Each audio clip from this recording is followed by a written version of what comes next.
Aloha everybody, welcome back. We're group 4, Ken, Cynthia, Neil, and Yomi.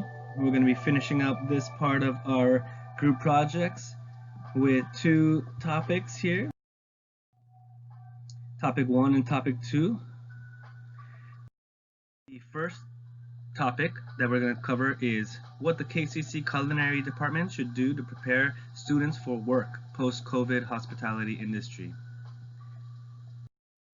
When posed this question, we did think about ideas such as remote and health and safety policies becoming the norm of today. So all the way from hoteliers that transfer some of their jobs to remote work, whether it be sales or business development, e-commerce, marketing, etc.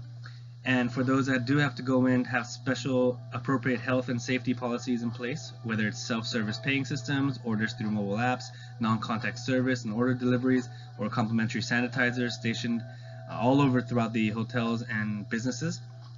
And other items such as suspension of unnecessary work gatherings, readiness to deal with staffing reductions, and needing to prepare for the restaurant world with non-existent front of the house staff, at least for the moment. The students in culinary need to adapt to delivering this type of service or working in this type of environment moving forward, as it will become the norm.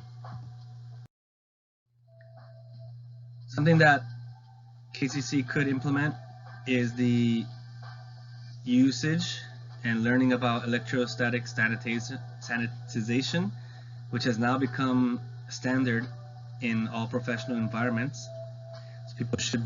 Students should be educated on its function as well as its necessity in the workplace. I believe students should also learn about the biology of bacteria and viruses and how they pertain to food and beverage industry, especially since it's such an important aspect of what we're going through right now. I think the more they know, the better they'll feel about wiping things down correctly. Again, safe habits and sanitization. So, like I said earlier, an extra class on safe, clean sanitization and kitchen etiquette, making sure that all students are presented the appropriate cleaning habits during class. This way they can continue when they go into the actual workforce. Teaching the extra steps in the kitchen to prevent spread of any viruses. This is more than just mopping the floor after a shift.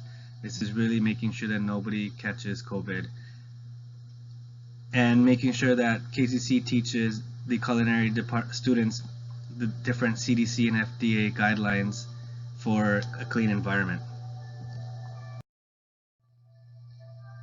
Again, keeping it basic, I think what KCC is going to need to do here on out is to keep those class sizes smaller, allow for social distancing, and not allow outside guests or visitors that are unauthorized into certain areas of the campus. PPE should be worn and donned at all times while on campus to prevent any sort of spread of virus or disease. Another great note that we thought up was the pre-return health screening. So all students, faculty, and staff should receive a questionnaire prior to returning to campus and undergoing daily health screenings such as temperature checks prior to entering certain buildings or areas of the campus. Also, KCC should have its own tracking protocols if someone should test positive on campus.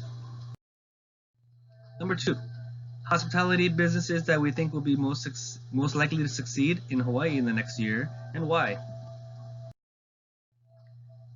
In order from highest success rate, we're thinking hotels, restaurants, outdoor activities, and retail stores. And not to say one will be so much more than the other, because they're all going to be facing certain types of challenges, such as they're going to have to integrate technology, have an online presence, making sure to have proper sanitization stations, keeping strict rules on social distancing, and keeping up with modern trends as well, and making sure that all these staff and customers know what to do and where to do it, or what not to do. The Hawaii Spa Association highlights Aloha in the new normal. This is a nonprofit entity created to elevate the awareness of Hawaii's significant role in the world leisure and wellness market. Hawaii Spa is run by a diverse volunteer board of directors, each of whom are leaders for businesses that also carry the membership with us. So they create the reopening guidelines for association members. They've been hosting a series of educational workshops that included industry experts and open forums for the members. So this is a great way to educate the leaders of these businesses so that they can go back into their companies and open up with a low spirit and a sense of safety for their customers as well. Another one is restaurants that are already opening and will be continue to open are going to have they're going to have challenges, but they're also probably going to have one of the best success. But what they're going to have to do is manage their overhead costs. With dine-in services resuming, they'll only have half capacity, and the challenge to generate revenue and profit with those limitations is going to be difficult for managers across the state. Keep in mind, Oahu specifically, the residents are accustomed to dining out, so there's going to be a big demand for going out to restaurants, and that is why we've had such success in the past with the Hawaii Food and Wine Festival and restaurant weeks throughout our state. When they do open, restaurants are going to have to stay clean. They're going to have to make sure that they prevent spread from that specific restaurant, whether it's from the customer or from the staff, which includes limit the dining customers, again, half capacity, and maintaining social distancing. They do have to practice cleaning and sanitization to prevent spread of viruses. They're going to have to be really on top of it. Ensure that these habits after the pandemic still remain to ensure that the restaurants do stay clean. I think it's going to be a standard for all restaurants now. And as much as possible, serve as many clientele as possible, such as offering takeout when in the past a restaurant may not have. In conclusion, we think that educating the upcoming generation of workers in the hospitality and culinary industry on life after COVID-19 is paramount.